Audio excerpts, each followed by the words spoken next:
Hey guys, Julian here, and today I'm doing a video that you guys requested. Today we are going to be talking about programming drum grooves for techno. This is actually a new style of video I'm going to be doing this one as well. Basically where I'm just going to be going through different genres and showing you how to program drum grooves, because a lot of times in my videos you guys see I just kind of make the song and then show it to you later.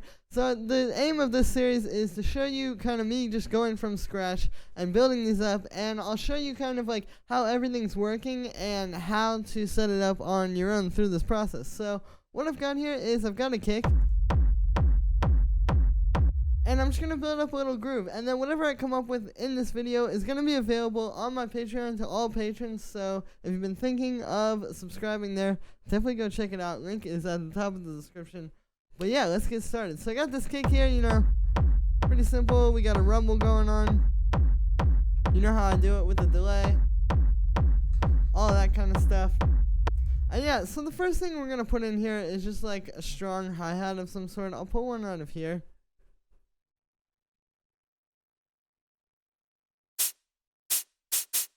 There we go. And so this is just going to play on the upbeats. So this is probably like the first thing I think of when it comes to like the hierarchy of importance with these kinds of grooves is if you listen. So we have just the kick, and then when I add this on top of it, maybe we'll shorten the sample a little. You can hear it does something. It kind of like balances out the groove there. Now we're not just getting doom, but we have this hi-hat on top of this, which is equally as powerful in its own way. So yeah, I'd say like this is pretty important because you can hear it's adding that energy. Like without this, we get just the kick, but now we have that energy really driving it. And then to go with that, in terms of stuff that is gonna make it sort of drive the track, let's get another hi-hat, and we're gonna get something going. Now, with these kinds of sounds, the key is just to get creative, because it's like, you can really do a lot of different things. You can make it as simple as this.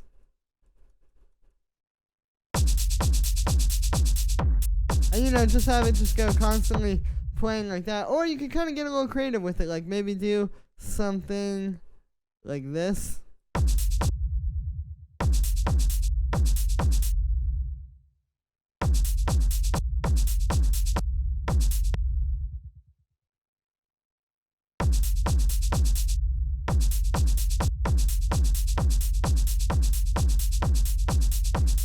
That makes it a bit more interesting.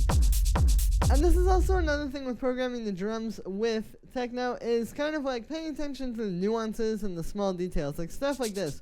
We're getting a lot more mileage out of this one sound just by giving it the cool velocity variations than we would if it was just like all on the same velocity the whole way through. So by paying attention to small details like that, you can really make a big difference in terms of like what each thing is doing for your groove. So here we have like the most basic form of what I would consider to be like a techno groove, so to speak, or like a techno drum pattern. Like we just have the kick, and then we have these two hi-hats here. We'll put these in a little group. I'll also process them a little bit. Usually I'll put like some drum bus on the group,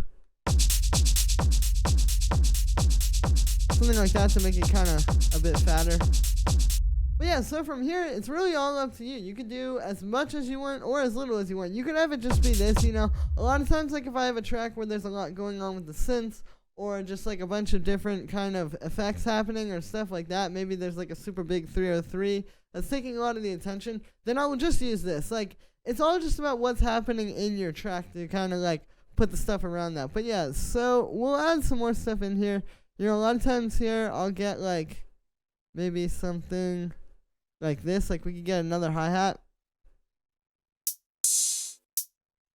Let's use just that one. And we could put in like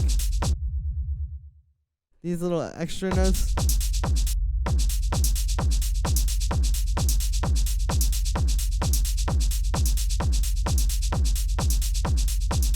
Let's find a little bit of a different sample for that.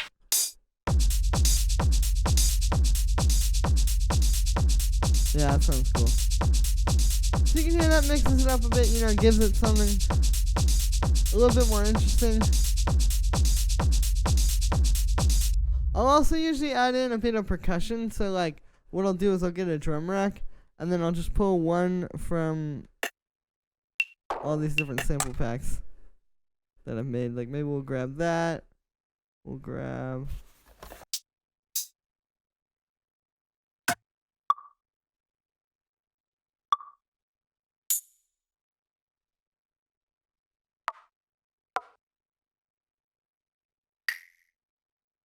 and get that one.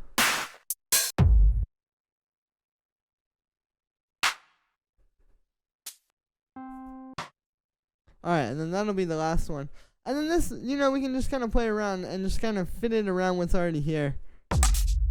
I tend to wait until this stage to do this kind of stuff as well, because these kind of percussions, like I said, you really want to fit them around what's already happening. You don't want to take up too much space with these. You want it to be in there, but just kind of fitting into what's already happening. So you have to have what's already happening around it to fit it in there. So that's why, you know, I don't just like do this stuff right off the bat. And this is also why you want to think about kind of like the order in which you're doing things. You don't always have to do it in a specific order. This is music after all. There are no rules whatsoever. My channel should illustrate this to you. But it definitely helps to start with like the most basic stuff and start with like the kick, you know, and then build the hi-hats on top of that. And then we can start thinking about all this extra stuff. But yeah, so I'm going to start putting in some stuff here.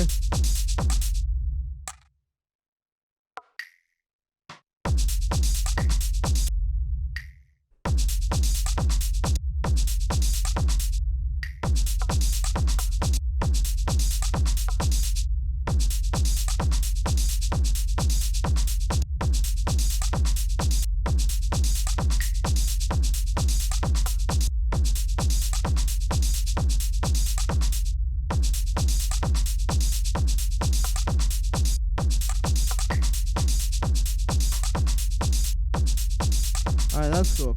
So yeah, I don't always use every single sound that I put in here. This is more meant to be like just some ideas by getting these different percussions. It's like, yeah, I'm just trying to have options when I do go in and program it like that. But cool, there we go. So that's sounding cool.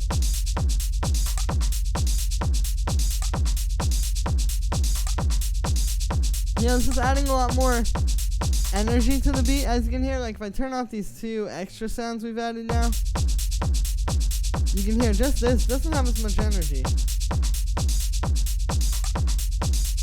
as having these things does. So yeah, just kind of like, you know, thinking of it strategically.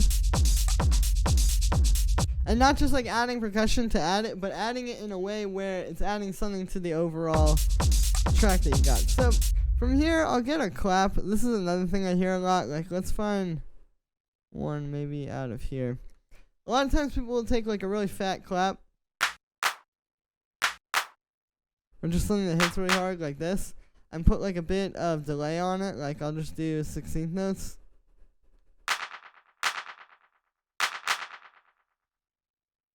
And then we can just kind of throw this in here at different times.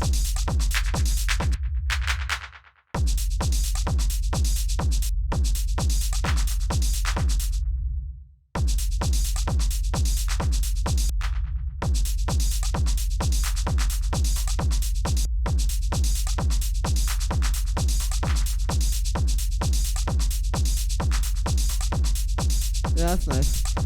And again, it's just like some extra percussion, but I do notice this being used pretty frequently. Like, there are a lot of tracks where they use specifically like this kind of a clap. And maybe we could like mix it up a little. I'll put like a random velocity on there.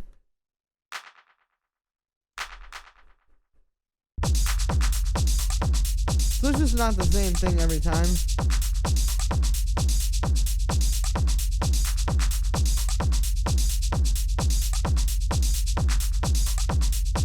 But yeah, so there it is. We got a pretty solid little techno groove. So let's just hear this whole thing from start to finish again.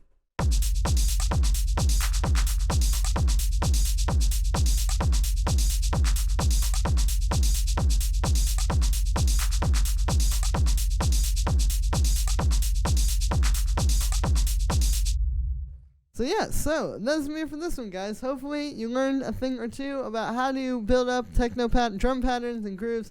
And like I said, it's not really the most complicated thing. You just want to start from the ground up, get the kick sounding really solid, then get like the most basic hi-hats on it, and then you can start adding stuff on top of it. When you do it this way, you can see within 10 minutes now, it says on my timer, we've been doing this. You can come up with something pretty solid. It's just all about keeping that focus and seeing it through to the end. So like I said, that's me for this one, guys. I hope you enjoyed. As always, make sure to like this video as well as subscribe, and let me know what you think of this video in the comments. Let me know if you want to see me do more of this series. I could definitely do this for like any other style you guys want to see. Like I said in the beginning, you can get this full project file and samples and everything you just saw me create on my Patreon. It's going to be available for all patrons, so definitely go check that out. Like I said in a video the other day, guys, if 50%, half of my subscribers give me $1 on Patreon, I'd be making a lot more money than I am now, and I would be working a lot less than I am now as well. So, not that that's all that matters, but definitely thought I'd say for those of you guys that want to support me. So yeah, thank you so much, everyone, and I will see you tomorrow with another video.